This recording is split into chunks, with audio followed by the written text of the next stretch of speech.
What's in your hardy hole? Well, certainly the obvious answer is a hardy, which is a cutoff tool. But there is so much more that that little square hole can be used for in your anvil. Or in my anvil, it's a pretty big square hole, 1.25 inches. Lots of different versions of cutoff hardies, just depends on what you have and what you need. But other things that can go in a hardy hole, most of us are familiar with fullers of different sizes or swedges of different sizes. And truthfully, neither one of these really fits this hardy hole. They're a little bit small because they were just things I bought that were made for smaller anvils. You can get cone mandrels of different sizes to help in forming rings. This is a great big one, and it's actually got a tong slot down one side so you can help hold on to the rings you're working on. Both of those mandrels were commercially made, by the way. You can make little bending jigs to fit in your hardy hole. This one's for bending hooks, and we just showed that in a recent video. And this one also has a flat shank hardy hole that's on the diamond, so it holds it in the hardy, although it could be a little tighter, but you could also clamp that in your post vise if you need to. Similar concept, just a little bit bigger. I use for bending different size hooks. Bending forks. Now you'll see a lot of these tools are fabricated. They're just welded together. You can make all sorts of stuff that go in a hardy hole by welding. How about a big ball tool? This is a grinding ball out of a crushing mill that would probably mine some kind of ore. Who knows? Around here there's all sorts of different mining operations, but you can find these online or find giant ball bearings or other balls to make various ball tools. A bridge tool so you can work on forked items can be nice. Again, just fabricated. Here's a little bolster I use for upsetting the tang in the bolster on a bolster chisel that fits. And it's got a kind of a square hole in it. How about a nice V-block or a V-swedge? It comes in real handy if you're making V-bit tongs, but a lot of other things that is really useful for. My smithing magician fits in the hardy hole. You'll notice it's got a slotted shank on it. I also have a slotted shank on this little bick. Again, this is a fabricated bick.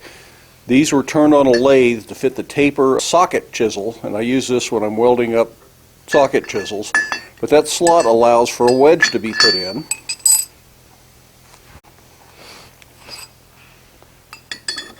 And that helps hold this very solidly. Right now it's loose because the wedge isn't driven in.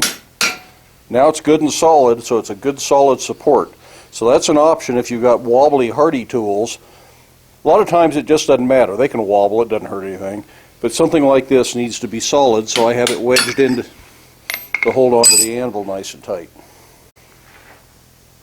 This great big tube just is a bigger version of the smaller ring for hooks, but this is more for bending rings on the end of something. Not worth making a tool like this if you're just going to do one or two. Do it over the horn of the anvil. It's not that big a deal.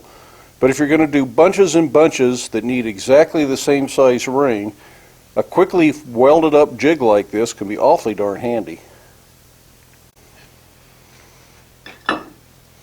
Sometimes you can find old stump anvils or stake anvils that will fit. This is an antique, quite nice. And you can make special stakes.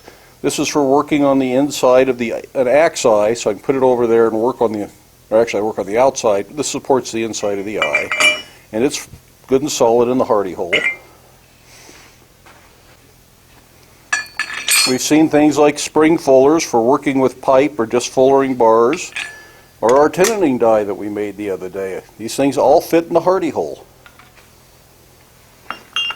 A tool for working the veins of a leaf and curving the leaf over. It's got a little slot down it. And this is more or less a bigger version of the same thing, a little simpler construction. And as we need these things, we will look at how they're made. I have some more complex jigs that are similar to the one for a hook, but this bends a bar around in a U shape and then bends it back on itself because it's got different stages to work in. And again, when we do a project that needs this, we'll explain it and describe how it works and how it was made and all of that. That's about as quick a discussion on tools that fit the hardy hole as you might find, and as we need specific tools, we will address the specific tools. But I just want you to start thinking about the hardy hole as not just for cutoff hardy, a swedge, or a fuller, but it holds a lot of other tools, so you don't have to chase them around the anvil or lock them in the vise. This is a third hand that helps you do a lot of things. And by having tools on springs and arms and things, you can really get a lot of use out of tooling that fits the hardy hole. Very useful stuff. Lots of it is just fabricated. If you've got a chop saw or a bandsaw, a grinder and a welder, you can make hundreds of different styles of tools that fit in the hardy hole quickly and easily. They're good functional tools. We will concentrate on making them more traditionally in either forge welding, riveting, collaring, things like that, just because that challenges us as blacksmiths more. But if you need a quickie tool, most of those that I showed you are just welded up. So remember, your hardy hole in the anvil is not just for hardies. Hope that was useful. Hope it helps somebody out start thinking about tooling and accessory tooling and how things can make your life a little bit easier and help your work become a little bit more efficient. If you like the video, give it a thumbs up. Love it if you hit the subscribe button. Get out to the shop, make something. Do stay safe and wear your safety glasses. We'll see you later.